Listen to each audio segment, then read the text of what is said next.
श्रवण करेंगे श्रीमद् भागवतम के अंतर्गत तृतीय स्कंध और अध्याय 7 श्लोक संख्या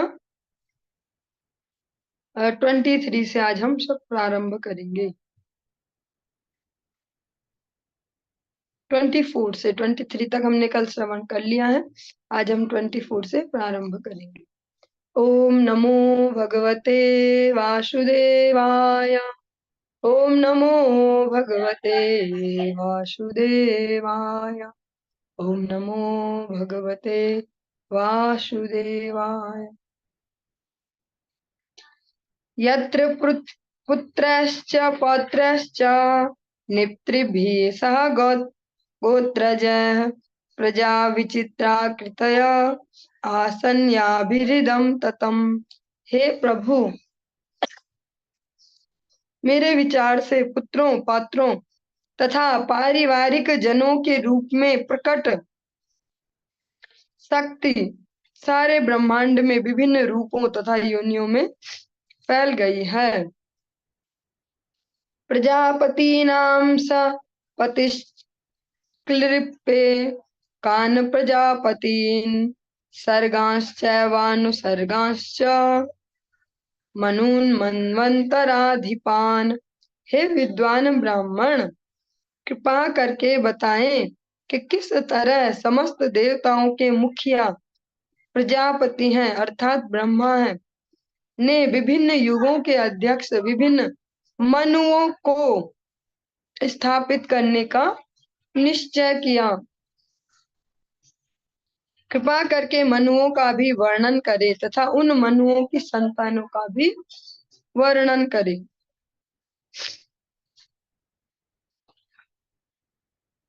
उपर्यधश्च ये लोका भूमिर्मित्रात्म साजते तेषां संस्थां प्रमाणं च भूलोकस्य च वर्णय। हे मित्रा के पुत्र, कृपा करके इस बात का वर्णन करें कि किस तरह पृथ्वी के ऊपर के तथा उसके नीचे के लोक स्थित हैं और उनकी तथा पृथ्वी लोक की प्रमाप जो है मेजरमेंट उसका भी उल्लेख करें। त्रियंग मानुष देवानां सरीसृप पततृणां वदनः सर्ग संव्यूहम गार्भस्वेद द्विजोभिधाम। कृपया जीवों का विभिन्न विभागों के अंतर्गत यथा मानवेतर मानव भ्रूण से उत्पन्न पसीने से उत्पन्न द्विजन्मा तथा पौधों एवं शाकों का भी वर्णन करें। कृपया उनकी पीढ़ियों तथा उपविभाजनों का भी वर्णन करें। जो भी इस जगत में समस्त जो प्रजातियां स्पीसीज हैं उनका वर्णन करें। गुणावतारैर्विश्वस्य सर्गस्थित्यप्ययाश्रयम् सृजतः श्रीनिवासस्य व्याचक्ष्वोदार विक्रमम्।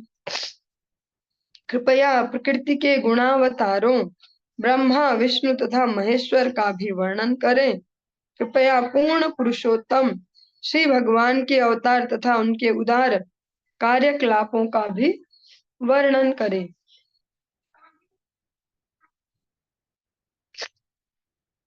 वर्णाश्रम विभागांश्च रूपशील स्वभावतः ऋषीणां जन्म कर्माणि वेदस्य च विकर्षणम्। हे महर्षि, कृपया मानव समाज के वर्णों तथा आश्रमों के विभाजनों का वर्णन, उनके लक्षणों स्वभाव तथा मानसिक संतुलन एवं इंद्रिय नियंत्रण के लक्षणों के अनुसार करें। कृपया महर्षियों के जन्म तथा वेदों के कोटि विभाजनों का भी वर्णन करें। ये श्लोक सुनने में साधारण सा लग रहा है, लेकिन ध्यान से अगर इसके शब्दों को सुने, बड़े प्रैक्टिकल शब्द हैं। हे महर्षि, कृपया मानव समाज के वर्णों तथा आश्रमों के विभाजनों का वर्णन, जो वर्ण है, जो आश्रम है, वर्ण जो हम 4 प्रकार के सुनते हैं, ब्राह्मण, क्षत्रिय, वैश्य, शूद्र, और आश्रम है ब्रह्मचर्य, गृहस्थ, वानप्रस्थ और सन्यास। इनका जो विभाजन है, जो इनको बांटा गया है, वो इनके लक्षणों, स्वभाव और जो मेंटल बैलेंस है, मानसिक संतुलन है, और अपने अलग अलग जो इंद्रियां, उनको जो कंट्रोल करने की क्षमता है, इसके हिसाब से आप इनका वर्गीकरण कीजिए। और महर्षियों के जन्म का और वेदों के कोटि विभाजनों का भी वर्णन करें। यज्ञस्य च वितानानि योगस्य च पथा प्रभो नैष्कर्म्यस्य च सांख्यस्य तंत्रम वा भगवत स्मृतम। कृपया विभिन्न यज्ञों के विस्तारों तथा योग शक्तियों के मार्गों, ज्ञान के विश्लेषणात्मक अध्ययन जो सांख्य है, तथा भक्तिमय सेवा का उनके विधि विधानों सहित वर्णन करें। पाषंड पथ वैषम्यम प्रतिलोम निवेशनम जीवस्य गतयो याश्च यावतीर्गुण कर्मजाः। कृपया श्रद्धा विहीन नास्तिकों की अपूर्णताओं तथा विरोधों का, वर्ण संकरों की स्थिति तथा विभिन्न जीवों के प्राकृतिक गुणों तथा कर्म के अनुसार विभिन्न योनियों की गतिविधियों का भी वर्णन करें। धर्मार्थ काम मोक्षाणाम निमित्तान्य विरोधतः वार्ताया दंड नीतिश्च श्रुतश्च च विधिं पृथक्। आप धर्म, आर्थिक विकास, इंद्रिय तृप्ति तथा मोक्ष के परस्पर विरोधी कारणों का तथा उसी के साथ जीविका के विभिन्न साधनों तथा शास्त्रों में उल्लिखित कानून तथा व्यवस्था की विविध विधियों का भी वर्णन करें। श्राद्धस्य च विधिं ब्रह्मन् पितॄणां सर्गमेव च ग्रह नक्षत्र ताराणां कालावयव स्थितिम्। कृपा करके पूर्वजों के श्राद्ध के विधि विधानों, पितृलोक की सृष्टि, ग्रहों, नक्षत्रों तथा तारकों के काल विधान तथा उनकी अपनी अपनी स्थितियों के विषय में भी बताएं।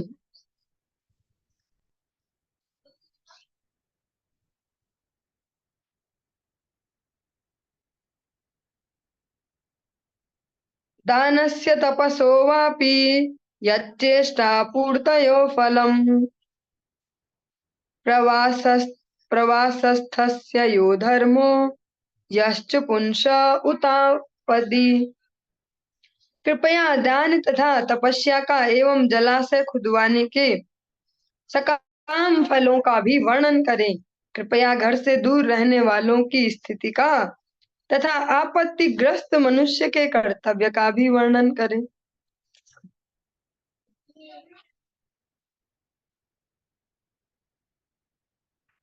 इसमें बहुत ही कुछ इस प्रकार के शब्द दिए हैं। कृपया दान तथा तपस्या का एवं जलाशय खुदवाने के सकाम फलों का भी वर्णन करें। जैसे जो जल की सेवा है, वो बहुत बड़ी सेवा मानी जाती है, और आजकल आप लोग प्रैक्टिकली जब बाहर निकल रहे होंगे घर से, तो रोडों पर देख रहे होंगे बहुत सारे लोग बड़े बड़े मटके लगा के इस प्रकार से जल वितरित कर रहे होंगे। और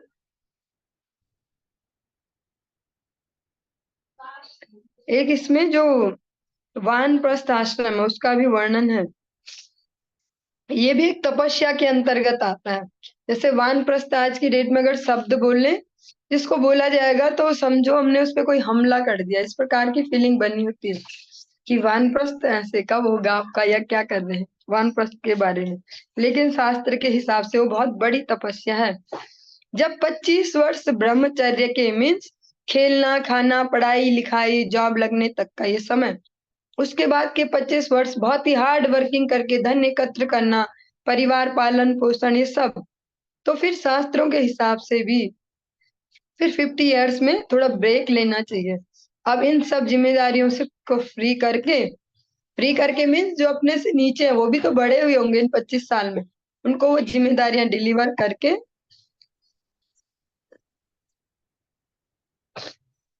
हमें अपने नित्य मंगल के विषय में चिंतन करना चाहिए। क्योंकि ये 50 वर्ष की अवस्था में ना आदमी ज्यादा बूढ़ा ही हो चुका होता है कि बोले इसका दिमाग खिसक गया, इसको समझ में नहीं आती, ऐसा भी नहीं होता। जब शरीर में भी थोड़ी जान बची होती है, उस समय वो अच्छे से विश्लेषण कर सकता है कि इससे पहले के जो 50 वर्ष जा चुके हैं शरीर में का क्या रिजल्ट है, इसमें से क्या क्या है जो मैं अपने साथ ले जा सकता हूँ हर कहीं जहां भी मैं जाऊं। उस समय वो पता कर सकता है कि मैं कौन हूँ। शरीर का साइज तो बदलते जा रहा है, पर मन या बोलना ये तो सब एक ही जैसा है। तो फिर ऐसा क्या है कि जो इस शरीर के अंदर है उसकी क्या गति है। ये जो सब प्रश्न है इनका उत्तर ढूंढने के लिए वानप्रस्थ आश्रम है। अतः जो ग्रस्त जीवन से वैराग्य लेकर वानप्रस्थ आश्रम का स्वीकार करते हैं, वानप्रस्थ को, एक महान तपस्या इसको शास्त्रों में कहा गया है।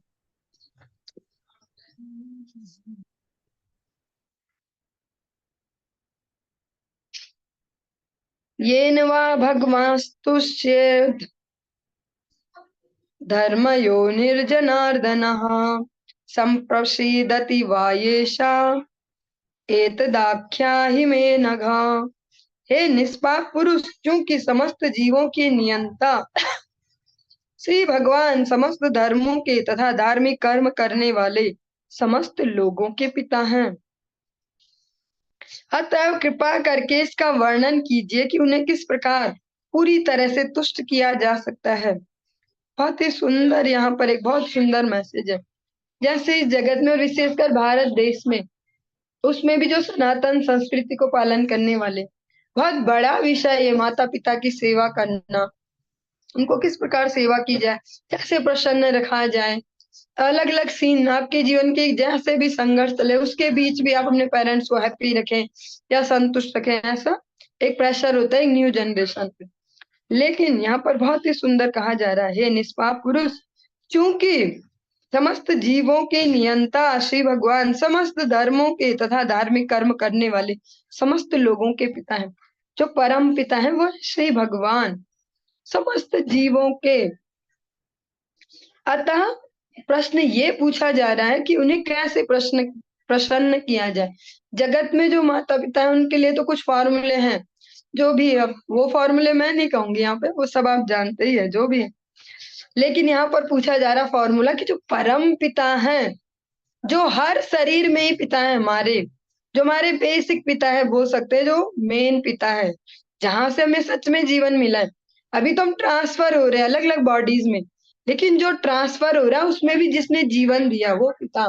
पिता हमस्य जगतो माता धाता पिता महा, भगवान इस प्रकार से भगवत गीता में कहते हैं।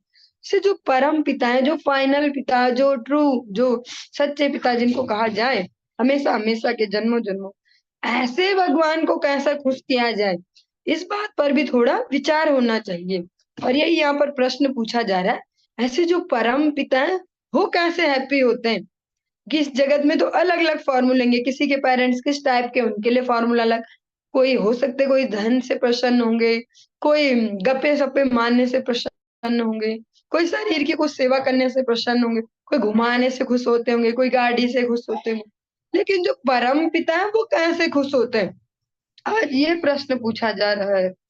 अनुव्रतानां शिष्याणां पुत्राणां च द्विजोत्तमा अनापृष्टमपि ब्रूयुर्गुरवो दीनवत्सला। हे ब्राह्मण श्रेष्ठ, जो गुरुजन है वे दीनों पर अत्यंत कृपालु होते हैं। वे अपने अनुयायियों शिष्यों तथा पुत्रों के प्रति सदैव कृपालु होते हैं और उनके द्वारा पूछे बिना ही सारा ज्ञान प्रदान करते हैं। यहाँ पर एक प्रमाणिक गुरु की बात हो रही, जो बोनाफाइड गुरु, जो भगवान के शुद्ध भक्त होते हैं, भगवान की सेवा सच में करते हैं मन वचन कर्म से, और वही सिखाते हैं, कुछ ऐसा नहीं सिखाते जो उन्होंने न किया हो। इस जगत में अलग अलग प्रकार से देखा जा सकता है, जो किसी भी प्रकार से हमसे श्रेष्ठ हो। वे कुछ ऐसे भी हमें सलाहें दे सकते हैं जो उन्होंने खुद ना किया हो। लेकिन जो भगवत भक्त, जो सदगुरुदेव होते हैं, वे वो जो करते हैं, आचीनोति यः शास्त्रार्थ माचारे स्थापयत्यपि, आचरण करके स्थापित करते हैं। वे गुरुजन कैसे होते हैं? उनकी सबसे बड़ी क्वालिटी क्या है? जो दीन जनों पर कृपालु होते हैं। इस जगत के त्रितापों से दग्ध जो दीन जन है, उनके प्रति बिना बात के अकारण कृपालु होते हैं। जैसे अगर हम सभी देखें, जिसके भी जीवन में गुरु पदाश्रय हुआ है, तो वो अगर सोचे कि ऐसी क्या क्वालिटी थी कि गुरुदेव ने हमें आश्रय दिया, क्या हम में कोई ऐसी क्वालिटी थी कि जो गुरुदेव ने चूज किया, हमें हाँ हाँ इसको शिष्य बनाना चाहिए, मैं धन्य हो जाऊंगा इसको शिष्य करके? ऐसा तो नहीं है। उन्होंने अकारण करुणा की है हम सब पे आश्रय देकर। वे अपने अनुयायियों, शिष्यों तथा पुत्रों के प्रति सदैव कृपालु होते हैं। जो उनके अनुगत जन हैं, जो उनके शिष्य वर्ग हैं। पुत्रों शब्द क्यों कहा जा रहा है? यहाँ पर कोई ग्रस्त की बात नहीं हो रही। पुत्रों में जो गुरुदेव होते हैं, वे पुत्रवत ही अपने शिष्यों का पालन पोषण करते हैं, उन्हें संरक्षण देते हैं और उनके द्वारा बिना पूछे ही सारा ज्ञान प्रदान करते हैं। और ये हम प्रैक्टिकली भी देखते हैं, कथाओं के माध्यम से, भगवत चर्चा के माध्यम से, भगवत धाम के भी गूढ़ रहस्यों को भी हमारे सामने ऐसे प्रकट कर देते हैं। भगवान की उन डीपेस्ट, जो गुह्यतम जो लीलाएं हैं, रहस्य हैं, उनको अपने ग्रंथों के माध्यम से, हरि कथा के माध्यम से हमें बताते हैं। हमें क्या पता है कि सच में गोलोक धाम होता होगा कि नहीं, वह ऐसी सखियां होती हैं, ऐसी सेवा करती हैं, कोई ये करते हैं, हमें तो नहीं पता। लेकिन वो अकारण करुणा करके इतने गुह्यतम जो उनके पास रहस्य है, जो सारा ज्ञान है, उसको बिना किसी कारण के बस कृपावश हमें प्रदान करते हैं। अनेक बार आप श्रवण करते होंगे कथाओं में भी या ग्रंथों में, जो गुरुवर के ग्रंथ उनमें पढ़ते होंगे, इतनी डीपेस्ट नॉलेज भी दी होती है भगवत धाम की। कभी कभी सुनने पर, कभी कभी पढ़ने पर भी ऐसा भी लगता है कि शायद हम अनधिकारी हैं और हमें ये दिया जा रहा है। ऐसे अनेक अनेक ग्रंथ हैं जिनके बहुत सारे वैष्णव आचार्यों ने इस प्रकार से व्याख्याएं करके सरलता से जन साधारण के लिए दिया। बहुत ही हायर लेवल के भगवान के रस संबंधी अनेक अनेक ग्रंथ हैं। वो हमें सुनने पर समझ में आना भी मुश्किल है, और अगर हम उनकी हिंदी पढ़ ले तो हम भगवान पे ही शंका करने लगे, ऐसा होता है भगवान? हमने तो सोचा नहीं था, गली के आवारा लड़कों जैसा। ऐसा वो भगवान की जो डीपेस्ट, जो गुह्यतम जो लीलाएं हैं, उनको भी हमारे लिए इतना इजीली उजागर करते हैं। यही बात यहाँ पर कही जा रही है। जो गुरुदेव होते हैं वो बड़े कृपालु होते हैं और बिना पूछे, बिना पात्रता देखे हमारे लिए सब अवेलेबल करते हैं। अनेक अनेक कथाओं में हम श्रवण करते हैं भगवान की गुह्य लीलाओं की, कि ऐसी है चंद्रावली सखी, ऐसा उनका बिहेवियर है, राधा रानी का ये भाव है, मधु स्नेह, घृत स्नेह, ऐसे हर लेवल की थीसिस हमें सुनाए जाती, जबकि हम उन्हें सुनने के लायक तो नहीं है, सुन भी ले तो पचाने लायक है नहीं। लेकिन यहाँ पर स्पष्ट कह रहे वो कृपावश जो उनके पास जो भी उपलब्ध है, जो उनकी वास्तविक संपत्ति है, भगवान संबंधी ज्ञान, वे हमें इजीली दे देते हैं।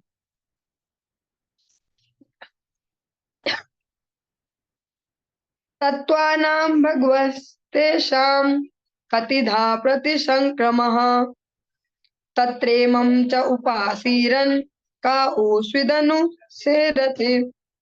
कृपया इसका वर्णन करें कि भौतिक प्रकृति के तत्वों का कितनी बार प्रलय होता है और इन प्रलयों के बाद जब श्री भगवान सोए रहते हैं, उनकी सेवा करने हेतु कौन जीवित रहता है?